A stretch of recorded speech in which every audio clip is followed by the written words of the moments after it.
sometimes the people who hurt you most are the ones you would do anything for. I learned this the hard way when my own family chose to believe a lie over the truth, kicking me out of the house I had been secretly paying for. For years, I had quietly carried the financial burden of my family, covering my sister's tuition and our household bills without anyone knowing. But when she falsely accused me of stealing her necklace, everything I had sacrificed meant nothing. They called me a liar and a thief, never realizing that their comfortable life was built on my silent generosity. Little did they know their decision to cast me out would soon reveal just how much they had taken for granted. Before I dive into this story, I would love to know where you are watching from. Please hit that like button and subscribe if you want to see how quickly everything unraveled when I finally stopped being their safety net. Growing up in a small suburban house in Colorado, our family of 4 always seemed to make do with what we had. My name is Noelle, and at 26 I had become the invisible backbone of our household. My father Robert worked as a maintenance technician at the local community college, while my mother Linda picked up part-time shifts as a nurse at the nearby clinic. Their combined income barely covered our basic needs, leaving little room for extras or emergencies. My younger sister Madison was 22, and in her final year studying fine arts at the State University. She had always been the golden child, blessed with artistic talent and a charm that could melt anyone's heart. As the baby of the family, Madison had grown accustomed to being protected and prioritized, never having to worry about the harsh realities of our financial struggles. Our parents worked tirelessly to ensure she could pursue her dreams, even when it meant stretching every dollar until it screamed. What nobody in my family knew was that for the past 4 years, I had been quietly shouldering a significant portion of our financial burden. After graduating with a degree in finance and landing a decent job at a local investment firm, I had watched my parents stress over Madison's tuition payments and our monthly bills. The weight of their worry had become my own, and I made a decision that would define the next chapter of my life. Every month, I discreetly transferred $1,200 to cover Madison's tuition fees.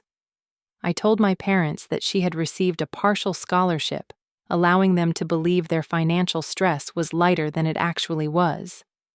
Additionally, I contributed $800 monthly toward our rent, claiming that I was simply helping out as a responsible daughter. The utility bills, internet service, and various household expenses added another $300 to my secret contributions, bringing my total monthly support to well over $2,000. This arrangement meant that my own life remained painfully simple. While Madison enjoyed shopping trips with friends, joined expensive art supply clubs, and lived the typical college experience, I worked overtime whenever possible and lived on a strict budget. I convinced myself that this sacrifice was temporary, that once Madison graduated and found stable employment, I could finally focus on building my own future. Perhaps I could save for graduate school travel, or even start dating seriously, without worrying about whether I could afford dinner for 2. The relationship between Madison and me had always been complicated.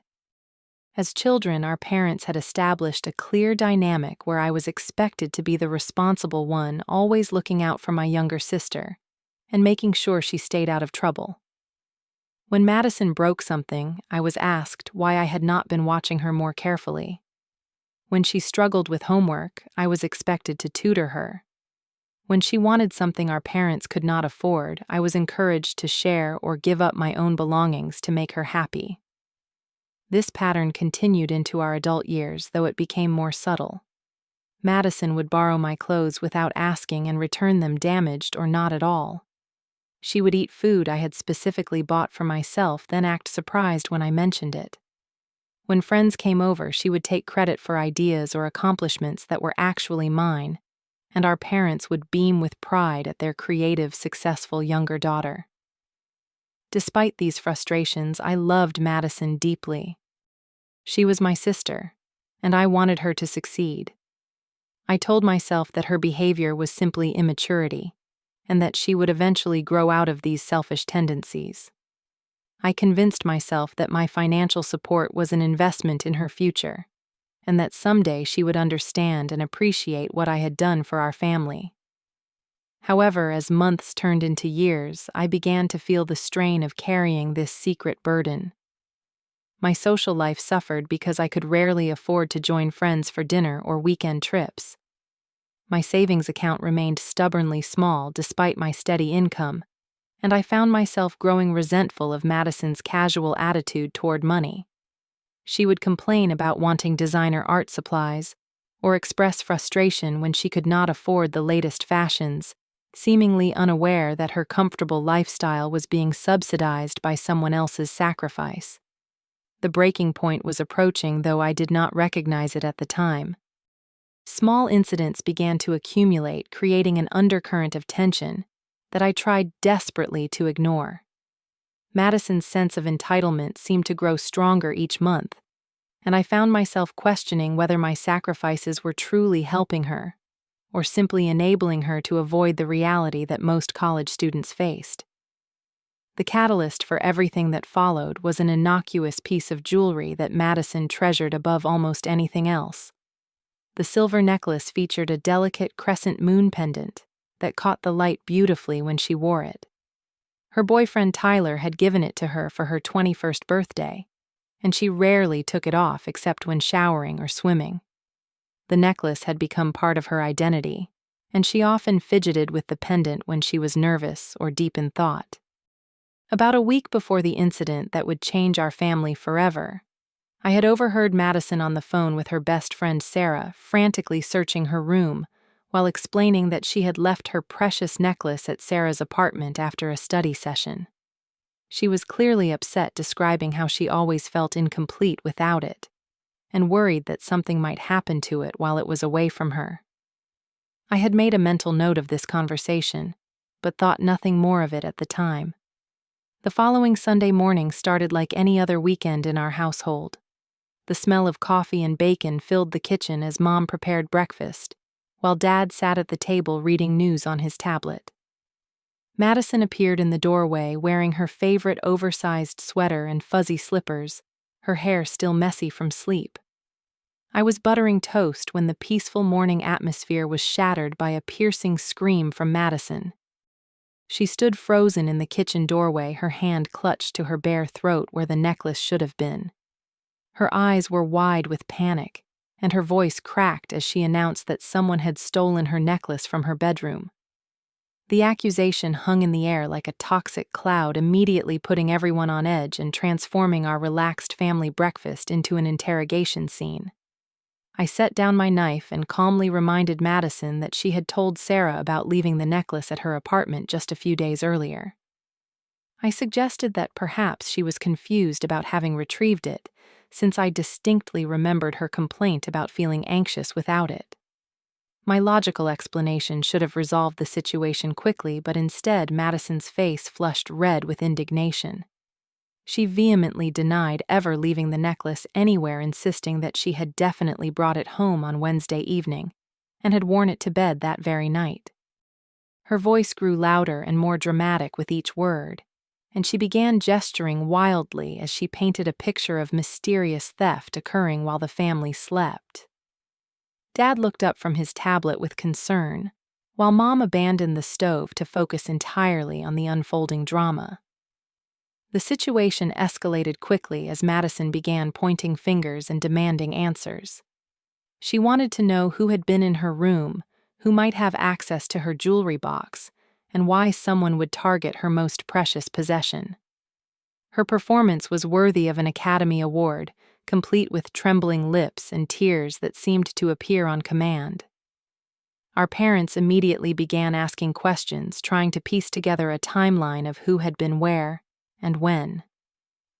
As the interrogation continued, Madison's gaze settled on me with laser focus.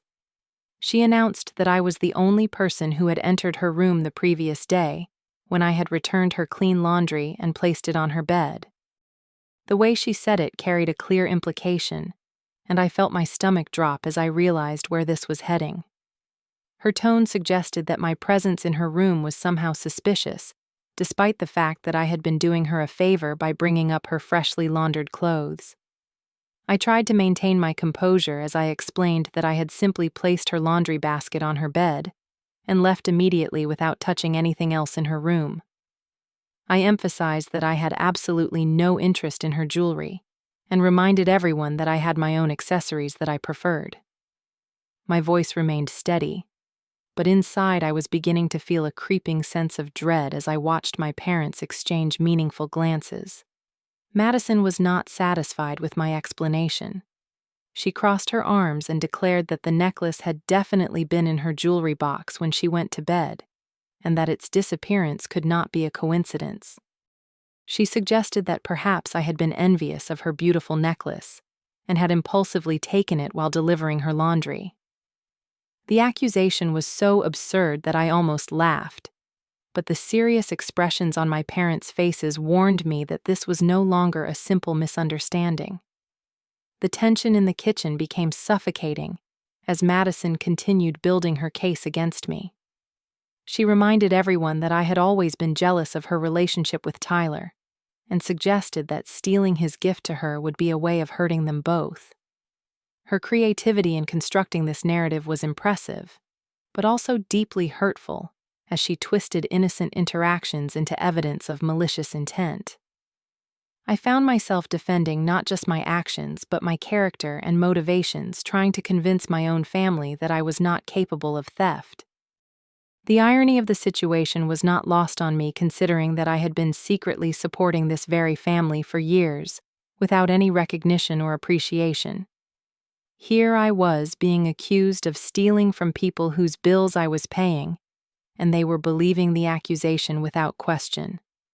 What happened next would haunt me for months to come. My father stood up from the breakfast table, his expression stern and disappointed, and delivered an ultimatum that shattered my world. He told me that I had exactly 1 hour to produce Madison's necklace and confess to taking it, or I would need to pack my belongings and find somewhere else to live. The coldness in his voice was something I had never experienced before, and it cut through me like a blade. I stared at him in disbelief, waiting for someone to acknowledge how ridiculous this demand was. How could I produce something I had never taken? How could I confess to a crime I had not committed? But as I looked around the kitchen, I saw only accusatory faces and disappointed shakes of the head. My mother, who had always been my ally in family disputes, simply looked away when I sought her support. Madison seized the moment to pour gasoline on the fire. Through carefully timed tears, she told our parents that she had always felt uncomfortable around me, claiming that I harbored deep resentment about her success and happiness. She painted a picture of me as a bitter older sister who had never been able to accept that she was the more beloved child. Her words were calculated to inflict maximum damage, and they found their target with devastating accuracy. I tried desperately to reason with my family, explaining that there had to be a logical explanation for the missing necklace. I begged them to call Sarah and ask whether Madison had indeed left the jewelry at her apartment. But Madison quickly claimed that she had already checked, and Sarah knew nothing about any necklace. The web of lies was becoming more elaborate, but my parents seemed determined to believe every word that came from their precious younger daughter. When my hour was nearly up, I made one final attempt to save myself by agreeing to let them search my bedroom. I was confident that this would prove my innocence, since I obviously did not have the necklace in my possession. However, even when their thorough search turned up, nothing Madison had an explanation ready. She suggested that I must have hidden it somewhere else in the house, or perhaps had already given it to a friend for safekeeping until the situation cooled down. The moment when my father told me to pack my bags was the moment my childhood officially ended. I stood in my bedroom, the room I had occupied for over 20 years, throwing clothes and personal items into suitcases while my family waited downstairs. The surreal nature of the situation made everything feel like a nightmare from which I might eventually wake up, but the harsh reality gradually settled in as I zipped up my final bag. As I carried my belongings to my car, not a single member of my family offered to help or expressed any doubt about their decision. Madison watched from the living room window, her face showing what I could have sworn was satisfaction, rather than sadness about my departure. My parents stood in the doorway, arms crossed, maintaining their position that they could not tolerate living with someone they could not trust. I drove to the nearest motel, hands shaking as I checked into a small, dingy room that smelled of stale cigarettes and industrial cleaning products. The contrast between this depressing space and the warm family home I had left just hours earlier was stark and painful. I sat on the edge of the bed and finally allowed myself to cry, releasing all the hurt and frustration that I had been holding back during the confrontation. That first night alone was the longest of my life. I lay awake staring at the water-stained ceiling, replaying every moment of the morning's events, and trying to understand how everything had gone so wrong so quickly. I thought about all the sacrifices I had made for my family, all the quiet support I had provided, and how none of it had mattered when they needed to choose between believing me or believing Madison. By Monday morning, my shock had transformed into something much more powerful: determination. I realized that if my family could so easily cast me aside based on false accusations, then perhaps it was time for them to experience life without the financial support they had unknowingly been receiving. I made a decision that would change everything for all of us. I drove to the bank and systematically canceled every automatic transfer I had set up for my family's benefit. The monthly tuition payment that had been keeping Madison in college, the rent contribution that had been keeping our family housed, and the utility payments that had been keeping our lights on were all terminated with a few clicks on my phone.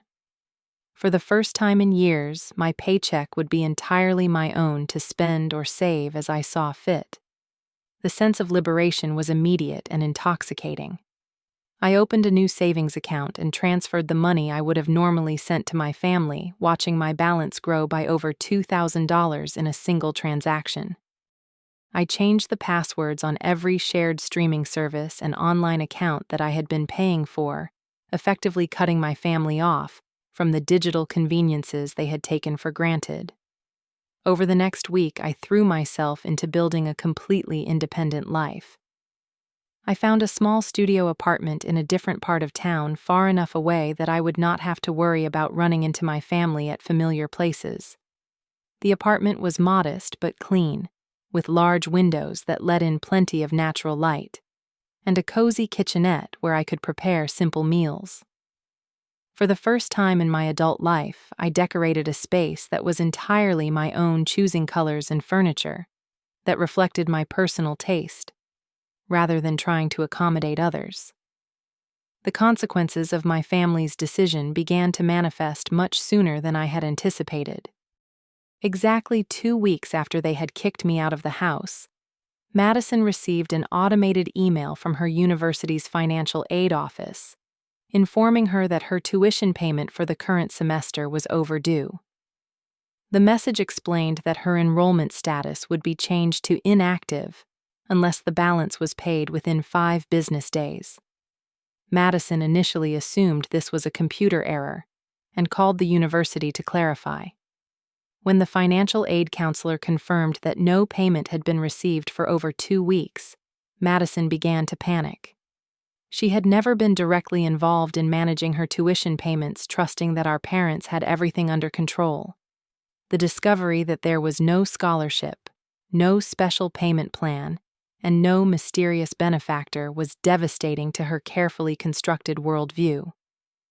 My parents faced their own financial reality check when the landlord called to inquire about the late rent payment.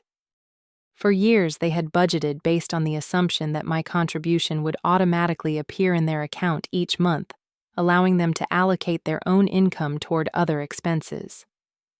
Without that $800 cushion, they found themselves scrambling to cover the full amount while still paying for groceries, utilities, and Madison's other college expenses. The situation became even more complicated when various service providers began sending disconnect notices for unpaid bills.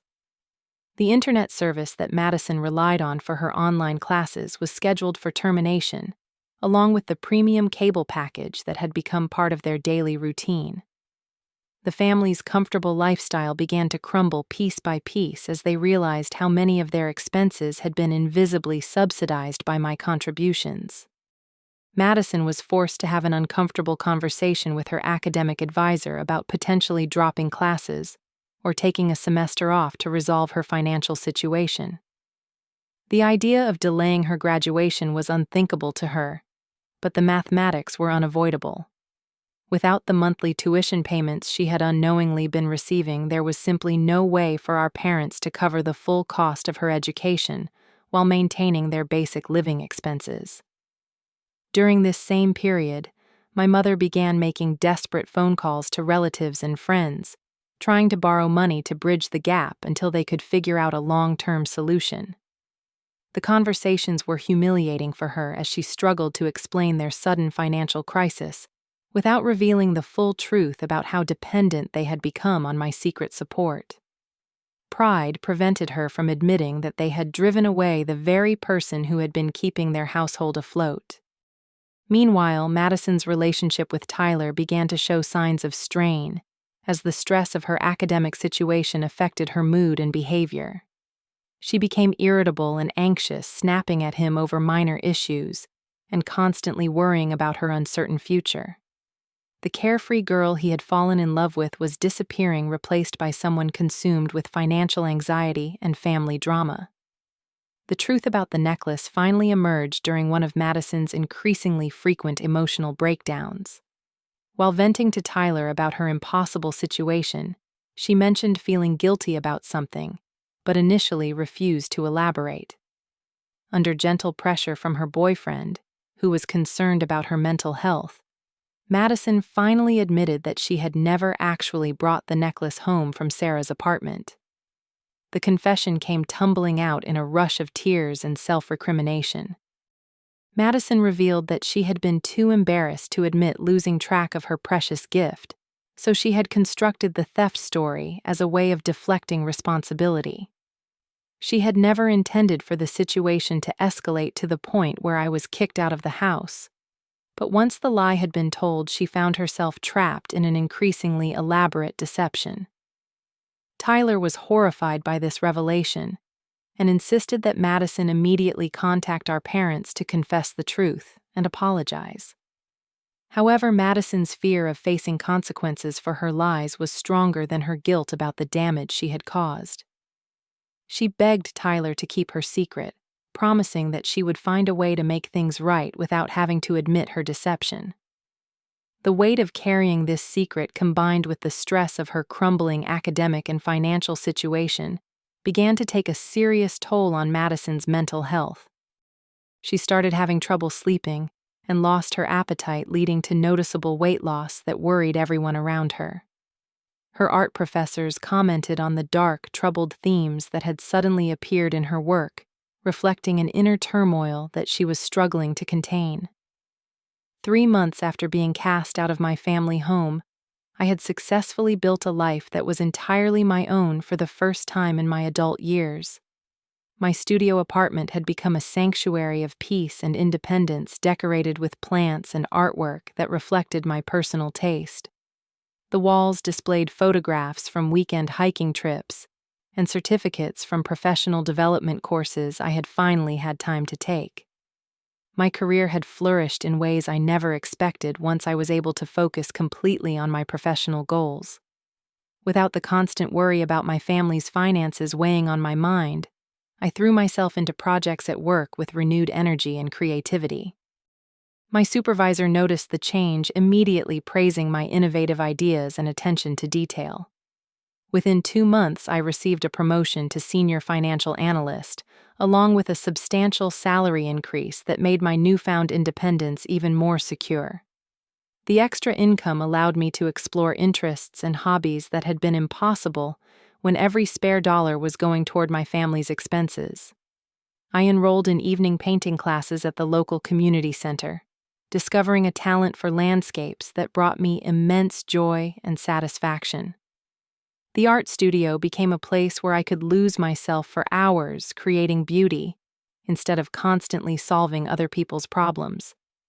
I also began building new social connections with people who appreciated me for who I was rather than what I could provide financially. My painting instructor Marcus introduced me to a group of local artists who welcomed me warmly into their community.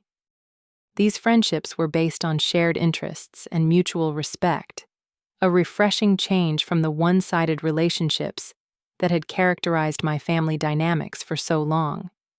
Dating had also become a possibility for the first time in years. Without the burden of secretly supporting my family, I had both the financial freedom and emotional availability to pursue romantic connections. I met David through a hiking group, and his kindness and genuine interest in my thoughts and feelings were revelations to me. He treated me as an equal partner, never taking my generosity for granted or expecting me to solve his problems. The most significant change was in my relationship with myself. For the first time in my adult life, I was able to make decisions based on what I wanted rather than what others needed from me. I discovered preferences and interests that had been buried under years of self-sacrifice, and I began to understand what it meant to prioritize my own well-being without feeling guilty about it. However, the absence of my family in my life was still a source of deep sadness. Despite everything that had happened, I missed the comfort of familiar traditions and shared memories.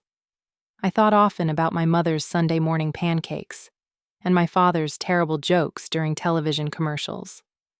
Even my complicated relationship with Madison had contained moments of genuine sisterly affection that I found myself mourning. The healing process was gradual and sometimes painful, but I was committed to working through the trauma of being rejected by the people who should have supported me unconditionally. I began seeing a therapist who helped me understand that healthy families do not require one member to sacrifice their own well-being for the benefit of others. I learned to recognize the signs of emotional manipulation and to set boundaries that protected my mental and financial health. During this period of growth and self-discovery, I occasionally wondered what had become of my family and whether they had managed to solve their financial problems. I resisted the urge to drive by our old house or to contact mutual friends for updates, knowing that maintaining distance was necessary for my continued healing. The temptation to rescue them from their difficulties was strong, but I had learned that my well-being was just as important as theirs. I also struggled with feelings of guilt about the financial hardship my family was undoubtedly experiencing. The rational part of my mind understood that their situation was the natural consequence of their own choices, but my emotional attachment to them made it difficult to remain completely detached from their struggles. I reminded myself daily that choosing to prioritize my own financial security was not selfish, but rather a necessary act of self-preservation. As the seasons changed and I marked small anniversaries of my independent life, I began to feel genuinely proud of what I had accomplished. I had survived being rejected by my family and had built something beautiful from the ashes of that devastation. My life had become richer, more authentic, and infinitely more peaceful than it had been when I was constantly worrying about everyone else's needs before my own. The question of whether my family would ever acknowledge the truth about what had really happened, and whether reconciliation might be possible someday, remained unanswered. I had learned to live with uncertainty, and to find peace in the knowledge that I had conducted myself with integrity throughout the entire ordeal. Whatever the future held, I was finally strong enough to face it as my own person, free from the burden of trying to earn love through financial sacrifice. I still loved my family deeply, but I had learned that love without respect is not sustainable in the long term. Sometimes walking away from people you care about is the most loving thing you can do, both for them and for yourself. It gives everyone the opportunity to grow and to learn how relationships should really work when they are built on mutual respect, rather than obligation and dependence. And perhaps one day, if they were willing to acknowledge their mistakes and treat me as the daughter and sister I truly deserved to be, we might be able to rebuild our relationship on a healthier foundation. But until then, I was content to continue building my own beautiful life surrounded by people who valued me for exactly who I was rather than what I could provide for them. The silver lining in losing my family was discovering that I was strong enough to create my own sense of belonging, and that true security comes from knowing you can take care of yourself, rather than from trying to make yourself indispensable to others. That lesson, painful as it was to learn, had transformed me into someone I was genuinely proud to be. Have you ever had to choose between your own well-being and keeping peace in your family? I would love to hear your thoughts in the comments below about how you handled similar situations. Please hit that like button if this story resonated with you, and do not forget to subscribe for more real-life stories about finding strength in difficult circumstances. Share this video with anyone who might need to hear that it is okay to put yourself first sometimes. Thank you for listening to my story, and remember that you deserve to be treated with respect by the people who claim to love you. Take care of yourselves, and I will see you in the next video.